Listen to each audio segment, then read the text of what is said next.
berezi baten atzetik abiatuko gara. Bai, hoixe, Euskal Herriko euskaldunen kopurua zehazten duen zenbaki borobila. Zenbat euskaldun gara? Ni geratuko nintzake 500.000 lagune. 100 olaxe. 2 milioi inguru, ez dakit ireipez.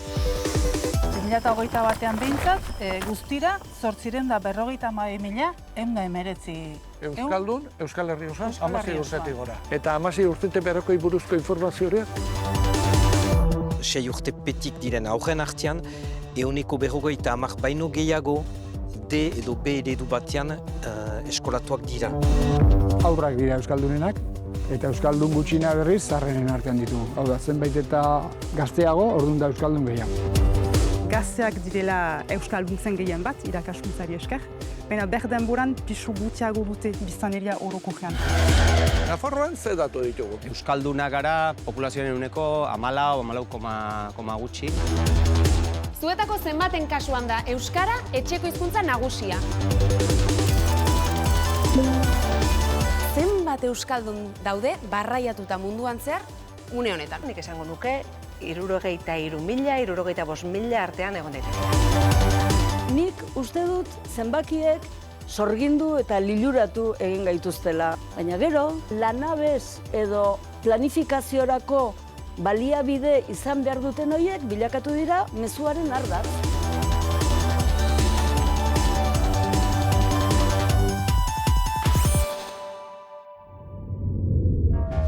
Kairo hiri txundigarria da, baina trafiko latza pairatzen du. Bertan txoritxoak entzute espero baduzue, jai duzue. Klaksonak baitira nagusi. Kairo mendebaldean gizako piramideak aurkituko dituzue. Antzinate klasikoko 7 mirarietako bat. Louvreko museoari sarrera ematen dion piramidea ere aski ezaguna da. Baina pasaden mendeko 80ko hamarkada bukaeran polemika galanta sorrarazi zuen inguruko klasizismoarekin zerikusirik ez zuelako. Zagreben dagoen erlazio puskatuen museoak ez du inolako piramiderik, eta Louvrek baino askoz bisitari gutxiago jasotzen ditu. Baina objektuen bitartez, desamodio istorioa kontatzeko duen gaitasunagatik, museo bitxien artean ohorezko lekua merezi du. Florentzian museoak nahi eran daude, baina Toskanako hiriburua bisitatuz gero kontuz kaleak zenbatzeko duten sistemarekin. Etxe bizitzek eta adendek beren zenbaki propioak dituzte, eta hori dela eta kale berean 2 zenbaki egon daitezke. Bata kale hasieran eta bestea amaieran. Postariek zerua irabazia dute. Florentziakoak zenbaki arruntak dira, baina gu zenbaki berezi baten atzetik abiatuko gara. Bai, hoixe, Euskal Herriko euskaldunen kopurua zehazten duen zenbaki borobila.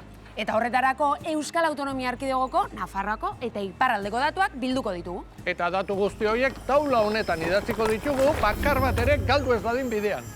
Baina has gaitezen hasieratik. Zer da euskaldun izatea? Zuntxo izaro, haze galdera programa azteko. Euskal Herrikoa izatea nahiko alda euskalduna izateko.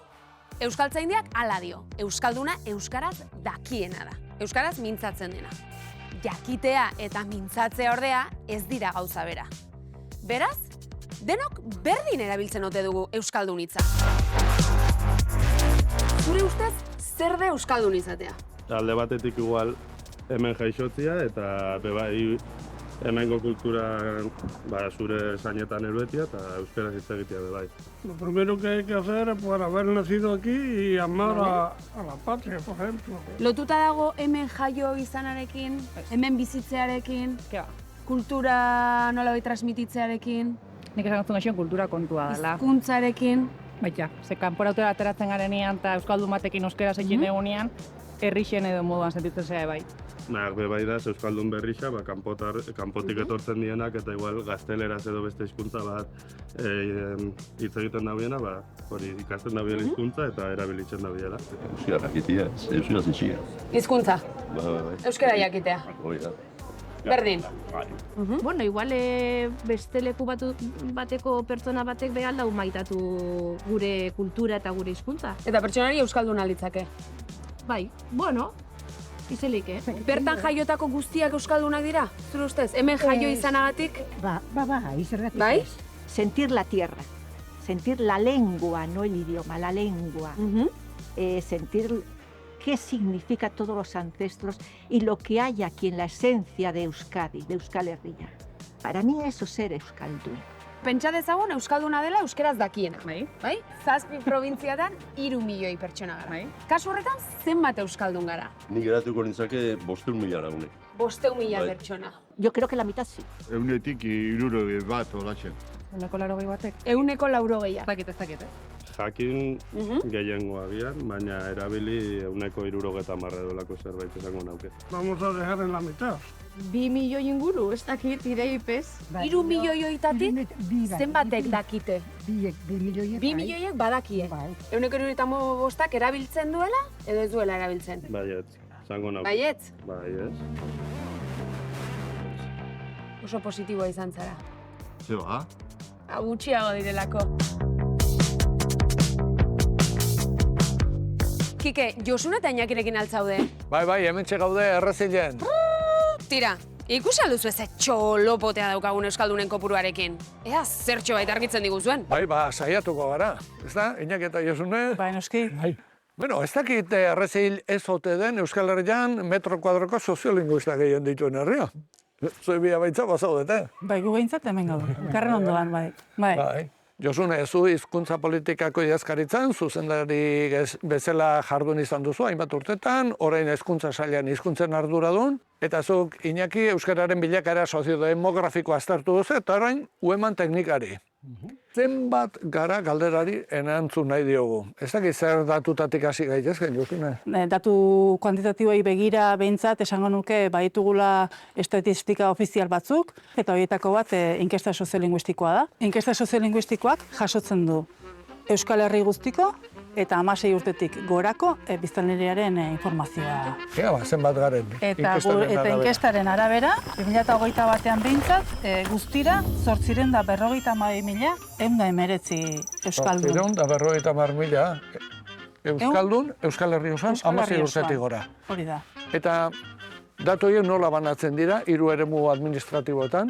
Esango nuke euskaldun gehienak Euskal Autonomia Erkidegoan gaudela, 781.000 biztanle pasatxorekin.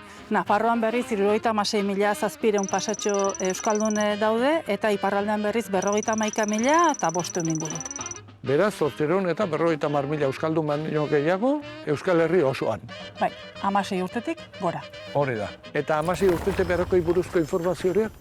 Bai, 16 urtetik berako informazioa ezberdin jaso dezakegu. Esango nuke errolda dela Hego Euskal Herrian daukagun datutegirik nagusiena eta ofiziala gainera, eta iparraldean aldiz ez daukagu errolda, eta beste moduren batean edo jakin beharko genuke 16 urtetik azpikoen euskaldun kopurua zein den. Bueno, horiek datu orokorrak dira. Adinen arabera zer nolako bilakaera ikus daiteke?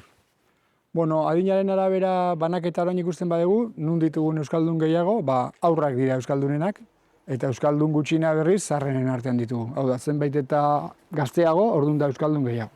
Hori da banaketa bat oso arraroa hizkuntza gutxituetan. Hizkuntza gutxituetan, zoritxarrez normala da alderantziz. Zarretan izatea indartsuena, hizkuntza gutxitua, eta aurretan izatea ahulena. Hori da, segurazki... Hori ere, hemen gertatu izan du da, orain dela gutxi arte, ez? Hori da, bai, lehen Josunek aipatu ditu lehenengo zentsuak egin zirenean, EAen 1980 batean, hori zen egitura, zarrenak ziren euskaldunenak. Baina, egoera hori aldatu egin da, eta gaur egun, daukagun adinaren araberako urrenkera, da segurazki komenigarriena, etorkizunari begira. Josune, eta aldeak egongo dira Euskal Herriko 3 eremu administratiboen artean, ez da? Bai, badira aldeak 3 eremu administratibotan, euskararen ezagutzari lotuta. Eta nahi baldin badezu zenbakiak ere emango izkitzut. Begira, euskararen ezagutza bereziki altuena Euskal Autonomia Erkidegoan dago, eta 36,2koa da. Urrengo mailan iparraldea daukagu, eta hori da 20,1ko portzentaia, eta Nafarroan berriz 14,1koa da. Eta kasu hauetan, euskaldun esaten dugunean, zer esan nahi dugu zehazki? Euskalduna izatea deitzen zaio inkesta soziolinguistikoaren arabera behintzat, euskeraz ulertu eta mintzatzeko gai den pertsonari. Beraz, horiek dira, euskeraz, ondo, mintzatu eta ulertzen dutenak, mailak diferenteak izan arren. Hori da, bai, Euskaldunen multzoan ditugu Euskaldun elebakarretatik, gutxi gelditzen dira 16 urtetik gorakoen artean, baina bakanen batzuk bai, erdal elebidutenetara, erderaz errezago egiten dutenetara. Eta gaur egungo argazkia da, gehiago direla erderaz errezago egiten duten Euskaldunak, euskeraz errezago egiten dutenak baino. Karo, orain arte aritu gara euskerazko gaitasunaz bakarrik, ezta? Kontuan hartzen badegu ere, frantsesaren eta gaztelaniaren ezagutza argazki orokorra litzake 10-tik 7 Euskal Herrikoa, 10-tik 7 gaztelaniaz edo frantsesez bakarrik daki. Ia ez da gelditzen euskeraz bakarrik dakienik, 0,5 edo egin ditugun kalkuluen arabera, eta 10-tik 3 gera elebidunak. Eta elebidun horien artean, gehiago dira erderaz errezago egiten dutenak, eta gutxiago euskeraz errezago egiten dutenak. Orduan, ez dakit, laburtzeko datu bat bezala eman daiteke, euskeraz errezago egiten duten hiztunak, Euskal Herri oso hartuta, 8 inguru izan daitezkela. Aldiz erderaz errezago egiten dutenak, 83, 10 aldiz gehiago. Orduan, hizkuntza gaitasunaren alorrean, naiz eta kopuruak irakurrita batzutan aurkakoa eman, ahultasun handia daukagu. Erderak duen pisua askoz ere handiagoa da, eta hori oinarri ahula da gero erabilerarako. Euskal Herri osoko datuak jaso ditugu, baina lehen aipatu dugun bezala, hemen hegoaldean baditugu 2 urtetik gorakoen datuak ere. Ze datu dira horiek? Bai, datu horiek Eustatek ematen dizkigu eta lehen aipatu bezala erroldako datuak dira.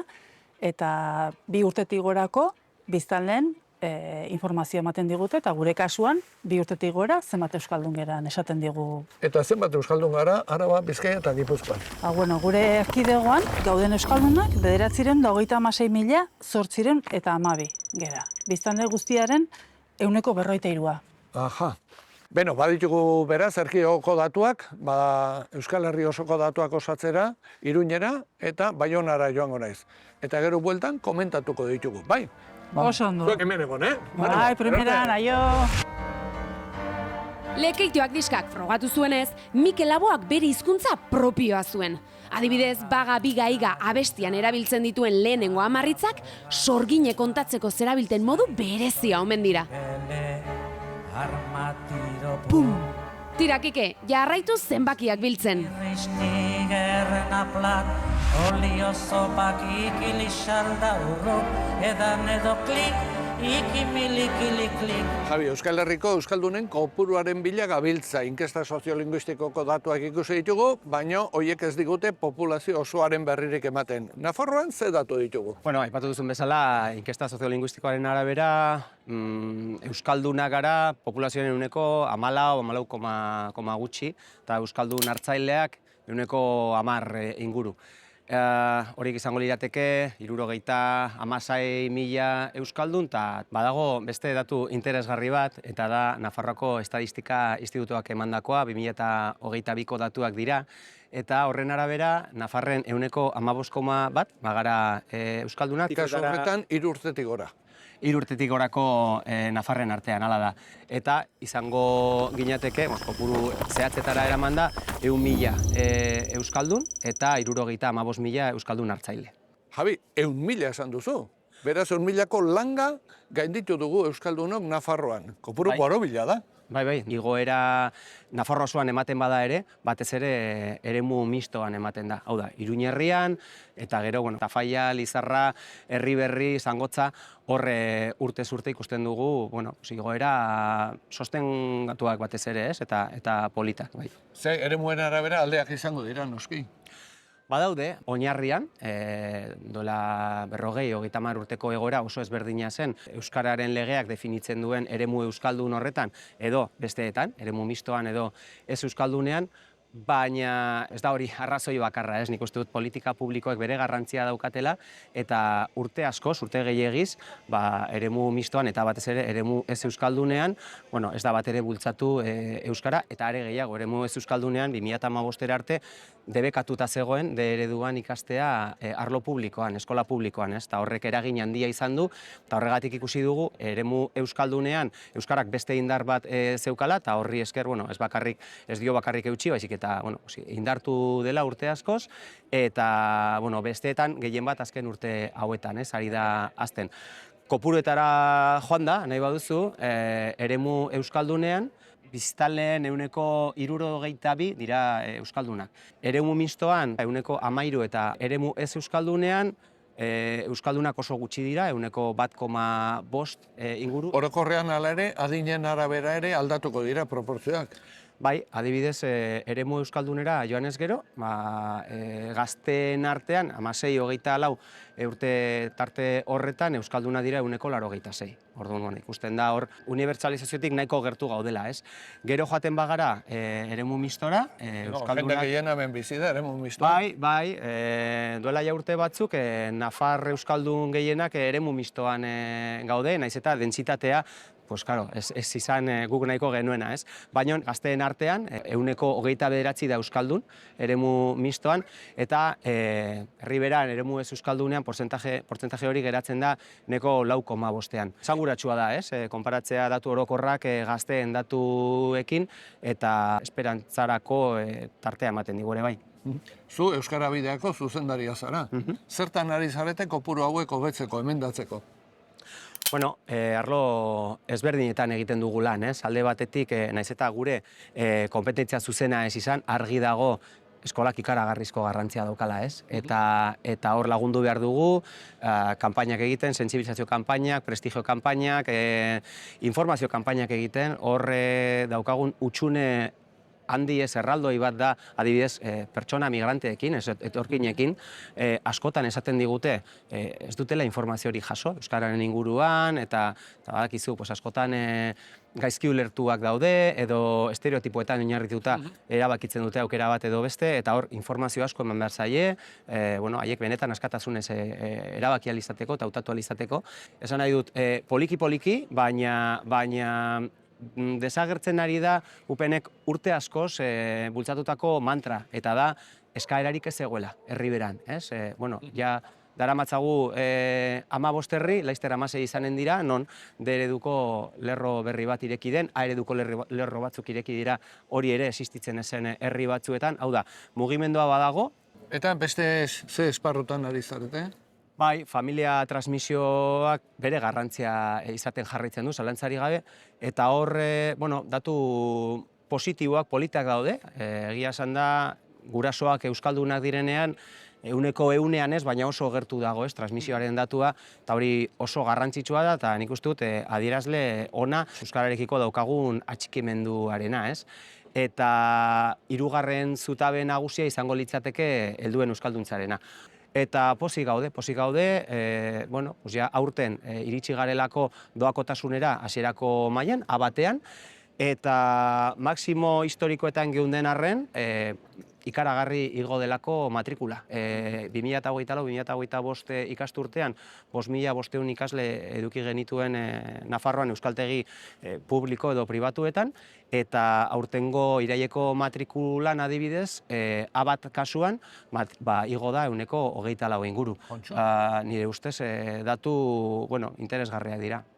Eta bilakara guzti honen ereduzu ere bazara, ez, Javi? Zezu, garestarra zara, gareskoa, eta nik oroitzen dut txikitan garezen inork ezekien euskara. Garezen ia inork ezekien euskaraz, egia da, hor esku bateko atzekin zenbaziteken, egia da. Eta D eredua, uste dut ezarri zela 1983an, eta goratzen dut hasieran oso txikia zela, ara joaten zen haren portzentajea. Eta aur horiek orain gurasoak dira eta apostu egiten dute sendoa D ereduaren alde. D eredua garezen oso zenbaki politetan dago. Gurasoen 75, 80 inguruk aukeratzen dute urtero, duela ja urte batzuk, eta hor gaude. Bi bazuek, Javi, mila esker, eta nik orain jarraitu behar dut peskizan eta iparraldeko datuaren bila abiatuko naiz. Bidaia hona izan. Asko izan dira historian zehar euskararen heriotza iragarri dutenak.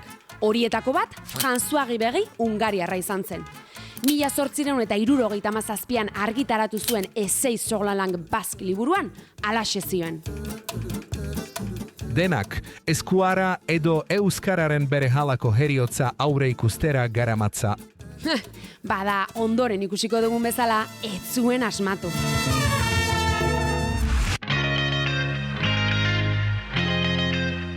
Txitxo, badakizue Euskaldunen kopuruaren bilari garela. Pasagara autonomia erkidegotik, pasagara Nafarrotik, eta orain iparraldera iritsi gara.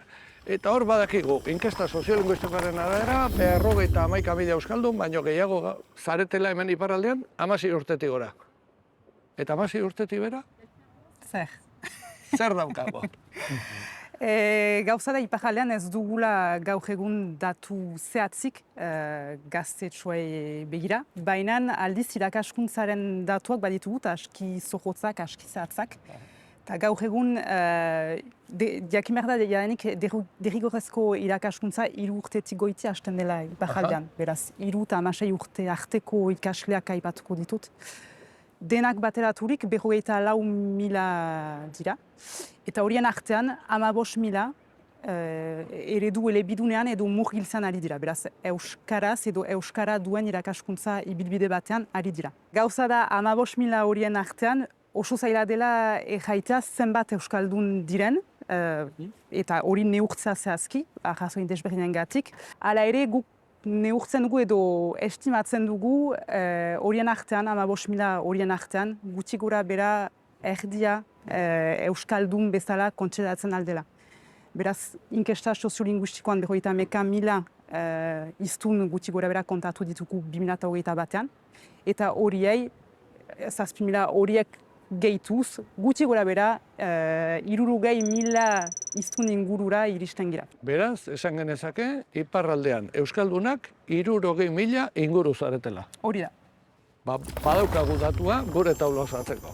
Baina orain, zar gaitezen kopuru horretan, 60.000 hiztun horiek nolakoak dira? Azken urteetan egin diren indarrei esker, irakaskuntza mailan, ohartzen gira azken inkestetan, belaunaldi gazteetan euskaldunen ehunekoa emendatuz joaten dela. Beraz, azken inkestan 21 ziren, eta alta 20 urte lehenago 12 ziren.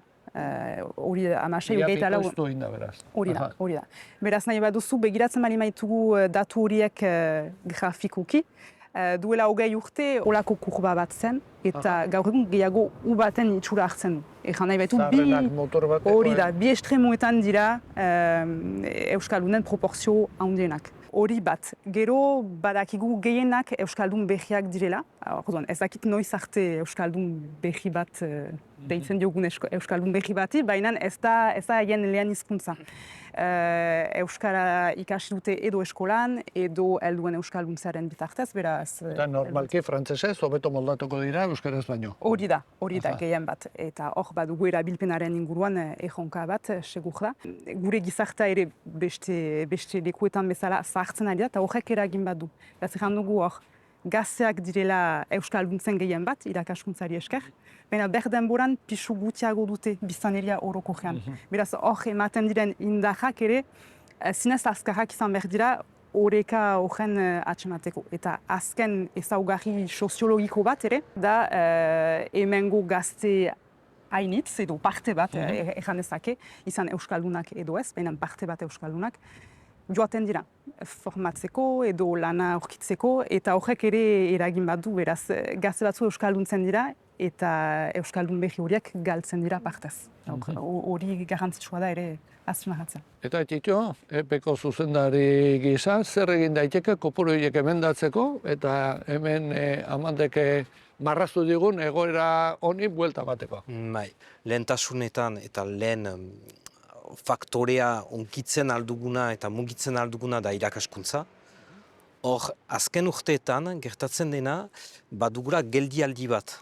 Lortu dugu ama eskoletan, 6 urte petik diren aurren artean, 50% baino gehiago D edo B eredu batean eskolatuak dira. Hori lehen aldiz gertatu da, ez da? Hori lehen aldia da, aldiz azken urteetan geldialdi batean gira, ez da gehiago garatzen. Hor badugu erronka handi bat beraz. Irakaskuntza eta beste erronka bat aski lehentan, sunetan sartu duguna ere, helduen eskualduntzea, biztan dena. Hemen iparraldean biztanleria emendatzen baita kanpotik etortzen diren pertsona horiekin, ez direnak eskualdunak, eta hor bada erronka handi bat dela jende horiek ere eskualduntzea handi bat. Mila esker, emandako datuengatik bagoaz gure taula osatzera.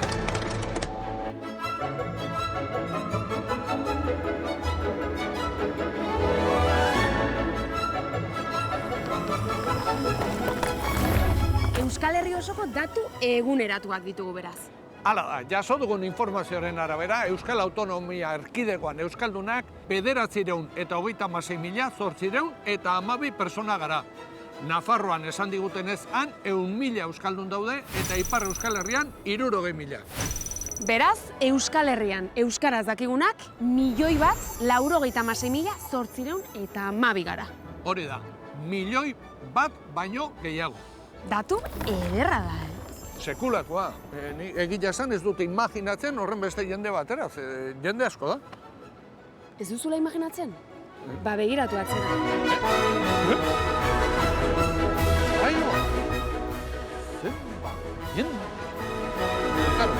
Jende guzti hau, euskeraz jarriko bagenu, etorkizuna irabazita geneukake. Bai, noski, egin kontu. Euskal Herritarren ia erena inguru jada euskalduna da. Baina zer esan daiteke kopuru honen inguruan? Bada, galdera horrekin joango naiz Iñaki eta Josuneren gana, baina aurretik eskailera berezi batera igo behar du.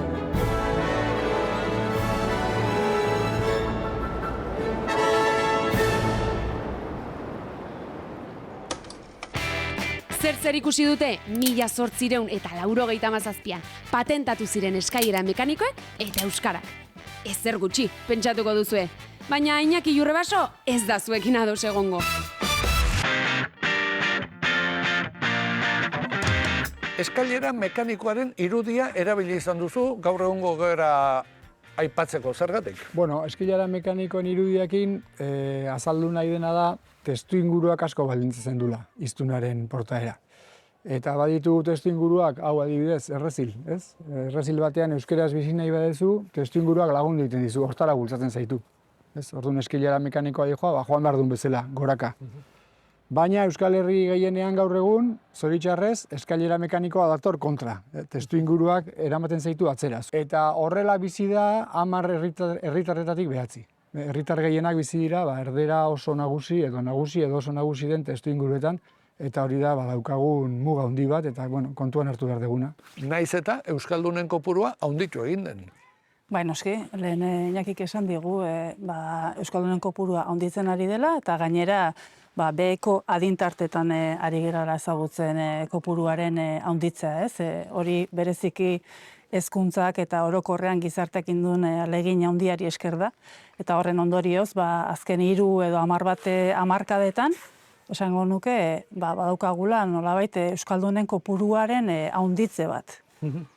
Gauza bada, kantitatea buruz begira goranzko bidea zein den adieraztea, baina nolabait bada oso garrantzitsua guretzat euskararen indarberritze prozesu honi begira kantitatea ez ezik Euskaldunen ezaugarritze hori ere gehiago definitzea, ez? Gaur egun ez ditugu bakarrik Euskaldun elebidunak, Euskaldun eleaniztunez osatutako gizartea gera, ez? Eta maila horretan badagokigu Euskaldun motei buruz hitz egitea eta horren gainean xehetasun gehiago jakitea eta horren arabera eragitea.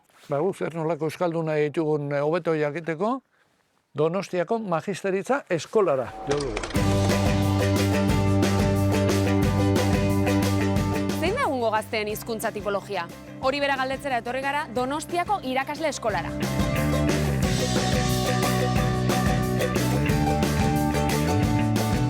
Gaurkoan hizkuntza gaitasunaren eta ezagutzaren inguruko galdera batzuk egingo dizkizuet, bai? Ea ba, lehen galdera. Nork ikasi du D ereduan?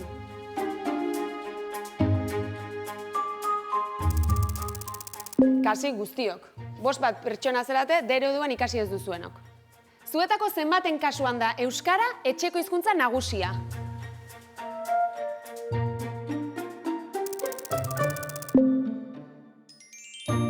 Ea ba, ikus dezagun hizkuntza gaitasunari dagokionez zein den panorama. Zuetako nor moldatzen da euskaraz, gaztelaniaz baino hobeto. Gaztelaniaz, euskaraz baino hobeto. Eta bi hizkuntzetan berdintxu?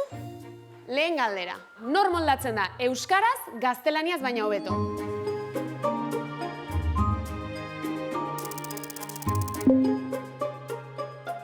Eta bi hizkuntzetan berdintxu?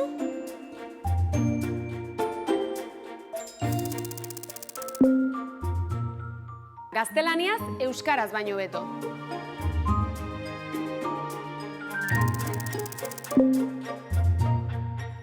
Hemen bukatu dugu. Mila esker beste behin. Zein presio, erantzunekin, sorpresari bai? Bueno, ez dira datu txarrak, konparatzen orokorrean daudenekin, proporzioan gehiago dira euskeraz errezago egiten dutenak. Bueno, ondo, horiek izango dira gure etorkizuneko irakasleak eta ez da albiste txarrena. Baina ez da ohiko egoera ere, ez da? Ez, segurazki Euskal Herriko beste zonaldetan kopuruak apalagoak izango ziren.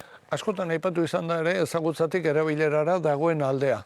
Eta hor zuk buelta eman izan diozu ikuspegi horri. Bai, asko esan izan da ezagutza pixka bat gainat aipatu ditugun datuetan oinarrituta, ez da, ez dakit. 30% daki euskeraz, eta gero erabilera dago 13%an, adibidez. Koska horren esplikazioa izaten zen ezagutzan ondo gaudela eta erabileran eskas. Baina hizkuntz gaitasunak duen konplexotasunean hobeto sakonduta, eta ikusita azteko 10-tik 7 ez dakitela euskeraz, ia ez dela gelitzen euskaldunele bakarrik, eta elebidunen artean gehiago direla erderaz errezago egiten dutenak, euskeraz errezago egiten dutenak baino, hori dena lapikoan sartuta, erabilera maila daukaguna oso txukuna da, ondo dago. Eta hori horrela da, herri honek badulako bizi nahi bat, hizkuntzarekin jarraitu nahi sakon bat, eta horri esker gauden tokian eta ez asko zokerrago. Jarreretan beraz badugu indargune bat. Bai, noski, nik uste dut euskal gizarteak badaukala nolabait euskaraz bizitzeko gogo eta indar bat, eta euskal gizartea esan nahi denean, 3 eremu administratiboi buruzari naiz ez, ezaugarri desberdina ditugu. Baina nolabait eguneroko gure eginkizunetan, bai eremu formalean edo informalean, ahalegin horretan gabiltza. Azken hausnarketarik? Ez dakit, 60. hamarkadan hasitako olatu harrek ez, gure aurrekoek martxan jarri zuten harrek ekarri gaitu honaino, baina olatuaren indarra pixka baia agortzen hasi da. Eta orain gauden egoeran, tokatzen zaiguna da, guk etorkizunari begiratu eta hurrengo olatu bat guk prestatzea eta martxan jartzea, hori da daukagun erronka, hurrengo urtetarako. Bai, eta nik horri jarraituz esango nuke nolabait erronka horretan oso lotua dagoela Bernardo Etxeparek euskaldunaz esantzuna. Zeren baskoa baita, habil, animos eta gentil. Eta habil, animos eta gentil uste dut baditugula noranzkoak. Uste dut bat eta oso garrantzitsua hezkuntza sistema dela. Eta hezkuntza sistema horretan etorritako guztiak euskalduntzea eta beraien hizkuntza gisa eta ulertze euskera eta hiztun aktiboak bihurtzea badagokigula eta horretan irakasleak, familiak eta orokorrean gizarte guztia batera joatea dagokigula. Eta animos eta gentil. Garen neurrian uste dut begiratuko diogula. Aurrekoak egin zuten eta gu haien kategorian garen neurrian badagokigula jarraitzea. Mila esker, zuen hausnarketengatik eta orain gu kazetarien ganagoaz.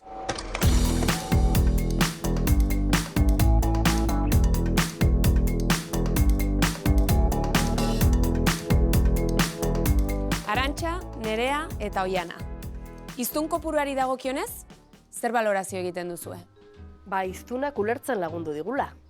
Hiztun kopuruari, nik uste dut urte asko egin direla hiztun kopuruari erreparatzen, gero eta hiztun gehiago, egia da, urte askotan lortu da, batez ere eskolari esker, ez? Eta gero horregon da urte askotan mezu bat, ez? Oso zabaldua izan dena erakunde publikoetatik ere, esan azai, begira zenbat gazte euskalduntzen ari geran, zenbat aurre euskalduntzen ari geran, eta ez dute egiten, ez da? Eta halako erruduntasun bat ere, esango nuke, kolektiboa eta askotan gaztei begira jarri dela, ez da? Ez dute euskeraz egiten.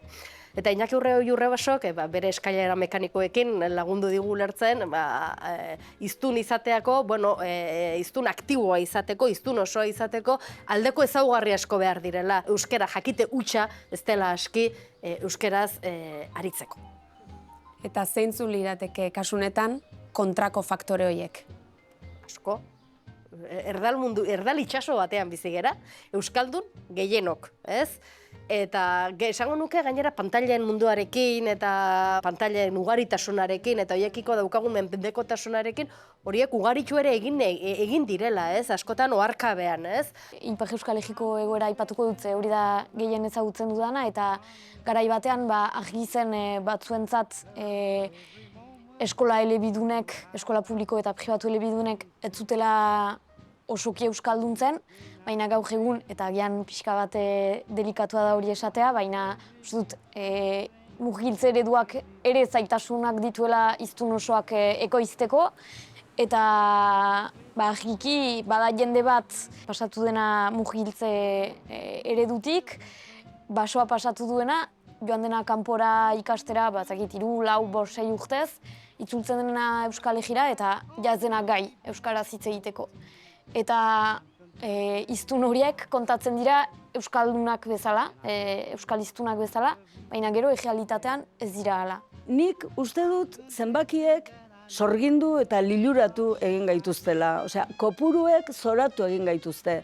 Eta nik ulertzen dut, eta ezinbesterik izan, fenomeno bat ezagutzeko horren ezinbestekoa den planifikazioaren oinarria jartzeko datuak ezinbestekoak dira. Inkesta soziolinguistikoa, gero atlasa, gero kale neurketak, egin diren azterketa sektorial guztiak. Baina gero, zenbaki horiek sorgindu egin gaituzte. Eta lanabez edo planifikaziorako baliabide izan behar duten horiek bilakatu dira mezuaren ardatz. Eta obsesio aritmetiko horretan hamarkadak daramatzagu. Baina ni orain oso pozik nago, ia zahartzarora iritsi naizenean, pozik nago ikustean, ia hasi garela ñabardurak ezartzen irakurketa kuantitatibo horri. Eta urteak daramatzagula hori egiten. Baina gero eta zehatzagoak direla, eta gero eta proposamen osagarri interesgarriagoak datuzela, eta irakurketa berriak. Eta nik uste dut, etorkizuna arlor guztietan, hortik datorrela. Nik begiratu nahi dut, ea nun den milioi hori ez, azkenean. Ze uste dut, bai milioi bat garela eta hori ona da oroitaraztea, eta behar bada bakardade sentimendu hori pixka bat ez ditzeko balio du, baina nun dira hiztunak eta ze baldintza dituzte hitz egiteko. Nik uste dute hori begiratu behar zaiola. Arantxazuk, zer diozu? Zenbaki horren atzean zer dagoela? Zenbaki horren atzean dago bizi nahi handia. Zenbaki hori baldin badago da, baldintza kontra izan arren hizkuntzari eusteko eta hizkuntza zabaltzeko eta hizkuntza horren olatura igotzeko jende askok izan duen konpromisoa, nahia eta esperantza, ez? Komunitate horren parte izateko, esan nahi zut hori nik uste aintzat hartzekoa dela. Kopuru horren atzean ere euskaldun tipologia asko daude eta ertxiki lotua erabilerarekin. Edo bai, ertxiki lotua dago gauza askorekin, baina nik uste dut hor lehendabiziko kontua izango litzatekela berdefinitzea edo berrikustea edo berrulertzea edo berraztertzea, ez dakiz zer, baina zerbait, zer dan gaur egun euskaldun izatea. Eta segun nun eta segun nola. Zen ikuste dut milioi horren atzean, eta gaina momentu politiera iritsi gara, zen milioia zenbaki borobila da, sendoa. Kontatzeko orduan, 467.222 da zenbaki txapuzero bat, baina milioia bada gauza potente eta borobil bat. Baina hor, badaude, arantzek esan duen bezala, euskaldun izateko bide asko, baina zuk iradoki duzu moduan, badaude euskaldun izateko modu asko. Eta badaude milioi horretan euskaldunak direnik ere ez dakiten euskaldunak. Euskaldunen kopuru handitzeko 3 iturri nagusi ditugu. Familia transmisioa, eskolak eta helduen euskalduntzea. Milaka eta milaka dira gau eskolen, euskaltegien, barnetegien edo autoikaskuntzaren bidez euskara ikasi duten eta ikasten ari diren herritarrak. Azken urteetan 30.000-tik gora urtero. Horietako batzuengana hurbildu gara Hendaiara.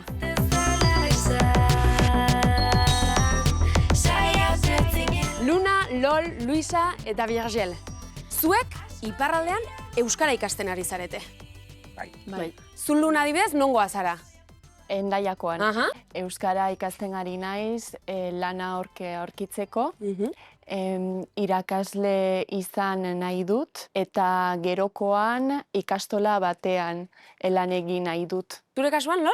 Ni Lilekoa naiz, duela 10 urte Euskal Herrian bizi naiz. Musika munduan eta euskaldun askorekin lan egin dut. Eta Luisa, zure kasuan, zergaitik ari zara euskara ikasten? Eta nondik zatoz? Biarranako naiz, eta Euskal Herrian baite dut.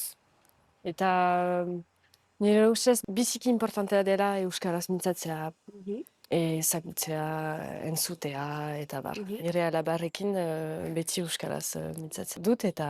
Eta zure kasuan berriz? Nik euskara ikasten dut euskaraz bizitzeko. Nire ustez, hizkuntza ez da tresna bakarrik. Mundu honetan, balio bereziak badira, adibidez, etorkinak zaintzea, bertintasuna zaintzea, askatasuna zaintzea, eta oso garrantzitsua da, niretzat. Beraz, zure ustez, lotura edo konexioa badago, bertako hizkuntza ikastea beste balio batzuekin, eta mundua ikusteko beste manera batekin. Bai, hori. Zu bertakoa zara, Virgil? Ez, behar nesan naiz. Gu anaiare bakina. Anaiarrebak zarete. Bai, gure eta Martinikakoa da. Eta horren biok Euskal Herrian bizi zarete. Hendaian. Laukote, zuek iparraldeko euskaldunen kopurua haunditu dadin laguntzen ari zarete. Hori, ohikoa da zuen inguruan? Nire lagunak euskaldunak dira. Beraz, ez da gelderarek. Bai, beraintzat normala da euskaraz aritzea. Bai, baina frantsesez, zaila da.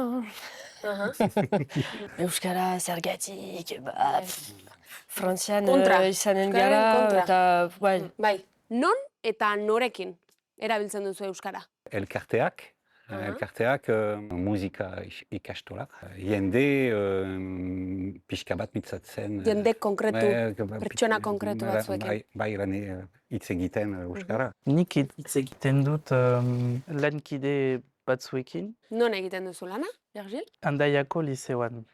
Eta, aekan, kafetegian, nire lagunekin. Luna, zure kasua? Lagunekin, eta liburutegietan, dendetan, pizka bat, komplikatua da, baina... Laukote, animo asko, euskara ikasten, txalogarria da, euskararen alde egiten duzuen esfortzua. Aupa zuek. Mila esker.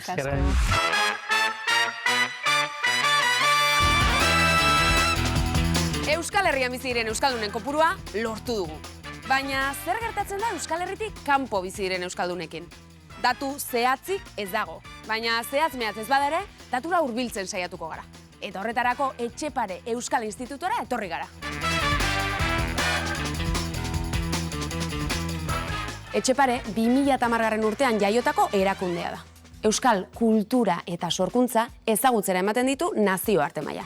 Beste kulturekin ere harreman sendoak eraikiz. Beti ere euskara ardatz izanik. Irene, zenbat euskaldun daude barraiatuta munduan zehar une honetan, gutxi gora bera? Ez dizut datu oso zientifiko bat emango, Etxepare Institutuak ezagutzen ditu bere zenbakiak eta bere kopuruak. Baina euskaldun diren talde guztiak batuta, nik esango nuke, 63.000, 65.000 artean egon daitekela. Ez da zenbaki makala? Ez da makala, baina anitza da baita ere jatorria, ez? Alde batetik badaude diaspora historikoko kumeak, edo hainbat belaunaldi eta gero oraindik euskara mantentzen dutenak eta ikasten dutenak. Badira baita ere euskaldunak diranak, hemen jaiotakoa dianak eta kanpoan bizi diren horiek, eta azkenik atzerritar batzuk ere euskara ikasteko interesa dutenak eta ikasi dutenak. Non kokatzen dira euskaldun hauek, batez ere? Batez ere, estatuan jakina, ez? Madrid, Bartzelonan, Valentzian interesa handia ere badago. Baina Argentinaren kasua azpimarratuko nuke. Argentinarrek lotura handia mantendu dute Euskal Herriarekin, eta batez ere programa bat sortu zuten Argentinan euskaraz izenekoa. Euskararen irakaskuntza sustatzeko helburuz sortutakoa, eta ikasleak trebatzeaz aparte, irakasleak trebatzeko jomuga ere bazuena. Une honetan, Etxepare Institutuak munduan dituen ikasleen uneko 21 edo Argentinan dago. Eta Argentinaz gain, zein beste herrialderekin duzue harremana, Etxeparetik? Harremana 4 kontinente ezberdinetan dugu, berez guk Etxeparetik 2 sare elikatzen ditugu. Batetik Euskal Etxen sarea, eta hor baditugu, diasporarekin lotutako ikasle horiek, ez? Eta gero badaukagu, unibertsitateetan, alor akademikoago baten kokatzen diren ikasketak, 35 unibertsitateetan. Orduan denera, 2 sareak hartuta, 4 kontinentetan gaude. Etxepareko ikasleengan zentratuko gara, bai? Ze tipologiatakoak dira, zein motivazio dituzte? Batetik euskara munduan programan euskal etxeetan ematen dira euskara eskolak, eta euskal etxeetan zergatik hurbiltzen dira euskarara, ez? Ez da izaten lehendabiziko aukera.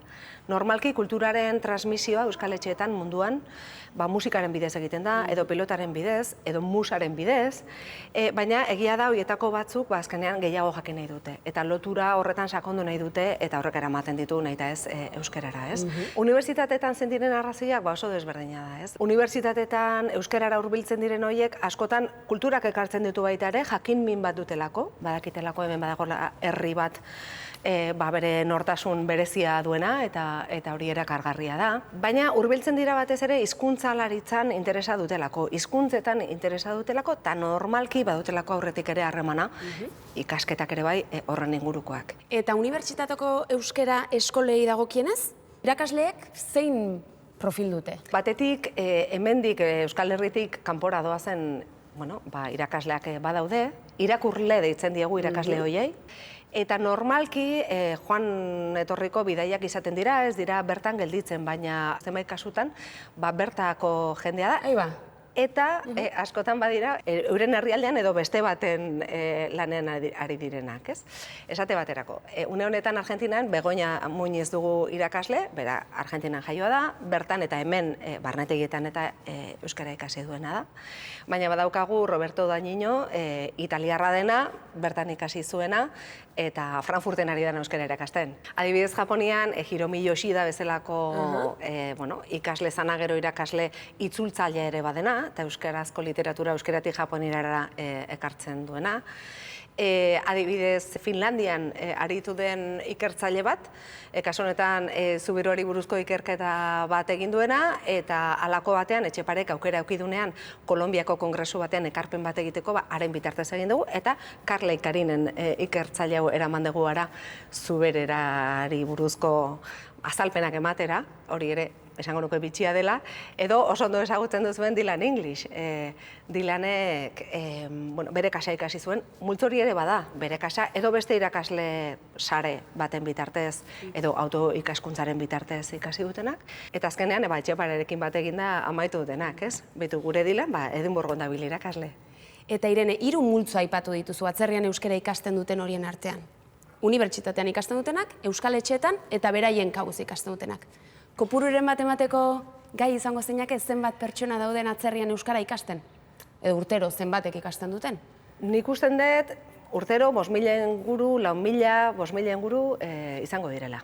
Eta Irene, etorkizunera begira, ze proiekzio egiten duzue? Interesari, ikasle kopuruari, edapenari dagokionez? Nik usten dut, eta batez ere ikasle atzerritarren aldetik gorantzako joera datorrela. Online irakaskuntza eta autoikaskuntzako aukera berriak datozelako, ez? Ingura, adibidez esaterako, horretan ingurak ekarpen bat egingo duelakoan gaude, eta guk espero dugu ekarpen bat egin ahal izango dugula sare berri horretan, autoikaskuntza ondo dagoelako, baina baita ere babesa eta beste aurrez aurreko eta beste jarraipen bat eskatzen duelako. Ingura zer da, Irene? Ingura abek sortu duen euskara online ikasteko plataforma bat da. Baduena eremu informal bat, elkarrizketa bidez eta euskarara hurbiltzeko aukera bat alde batetik, eta bigarren atal bat gramatikan eta benetan ikaskuntzan eta irakaskuntzan sakontzen duen bigarren hori irakasle bat behar duena, ez?